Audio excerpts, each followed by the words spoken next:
Hi hello, ഇന്ന് തിരുവോണമാണ്. എല്ലാ വർഷത്തെയും പോലെ ഇന്ന് 10ാമത്തെ ദിവസമല്ല നമ്മൾ തിരുവോണം ആഘോഷിക്കുന്നത്, 11ാമത്തെ ദിവസമാണ്. അത്തത്തിനും തിരുവോണത്തിനും ഇടയ്ക്ക് 2 ചിത്തിര വരുന്നതുകൊണ്ടാണ് 11ാമത്തെ ദിവസം തിരുവോണമായത്. അപ്പോൾ ഇന്ന് നമ്മൾ ഉണ്ടാക്കാൻ പോകുന്നത് പാലട പായസമാണ്. പായസം മിക്സ് വെച്ചിട്ടാണ് നമ്മൾ പാലട ഈസി ആയിട്ട് ഉണ്ടാക്കാൻ പോകുന്നത്. അപ്പോൾ ഞാനിവിടെ ഒരു ഉരുളി വെച്ചിട്ടുണ്ട്. 1 ലിറ്റർ പാല് ഉരുളിയിലേക്കൊന്ന് ഒഴിച്ചു കൊടുത്തിട്ടൊന്ന് തിളപ്പിച്ചെടുക്കുന്നുണ്ട്. നമ്മുടെ പാലട മിക്സിൽ എല്ലാ ഐറ്റംസും ഉള്ളത് കൊണ്ട് തന്നെ നമ്മൾ പ്രത്യേകിച്ച് ഇതിലേക്കൊന്നും ആഡ് ചെയ്യേണ്ട ആവശ്യമില്ല. എക്സ്ട്രാ 2 ഗ്ലാസ് വെള്ളം കൂടെ ആഡ് ചെയ്തിട്ടുണ്ട്. നന്നായിട്ടൊന്ന് തിളപ്പിച്ചെടുത്തതിന് ശേഷം നമ്മൾ ഇതിലേക്ക് പാലട പായസം മിക്സ് ഒന്ന് പൊട്ടിച്ച് ഇട്ട് കൊടുക്കാം. നമ്മൾ വാങ്ങിക്കുന്ന പാലട മിക്സിൽ പഞ്ചസാരയുടെ അളവൊക്കെ കറക്റ്റാണ്. അപ്പോൾ അതുകൊണ്ട് തന്നെ നമ്മൾ എക്സ്ട്രാ ഇതിലേക്ക് പഞ്ചസാരയോ അല്ലെങ്കിൽ കണ്ടൻസ്ഡ് മിൽക്കോ ഒന്നും ആഡ് ചെയ്യേണ്ട ആവശ്യമില്ല.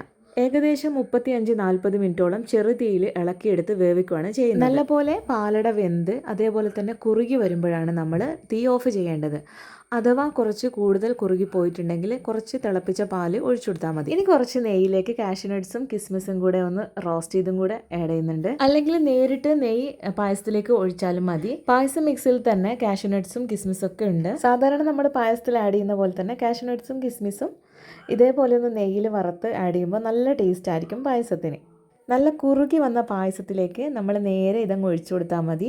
നല്ല ടേസ്റ്റി ആയിട്ടുള്ള പാലട പായസം ഇവിടെ റെഡി ആയിട്ടുണ്ട്. അത്തം മുതൽ തിരുവോണം വരെ സദ്യയിൽ വിളമ്പുന്ന 10 രുചികളുടെ റെസിപ്പി വീഡിയോസ് നിങ്ങളിലേക്ക് ഷെയർ ചെയ്യാൻ പറ്റിയതിൽ വളരെയധികം സന്തോഷമുണ്ട്. വീഡിയോസൊക്കെ ഇഷ്ടമാവുന്നുണ്ടെങ്കിൽ സപ്പോർട്ട് ചെയ്യാൻ മറക്കരുത്. അപ്പോൾ എല്ലാവർക്കും ഹൃദയം നിറഞ്ഞ ഓണാശംസകൾ. Thank you for watching.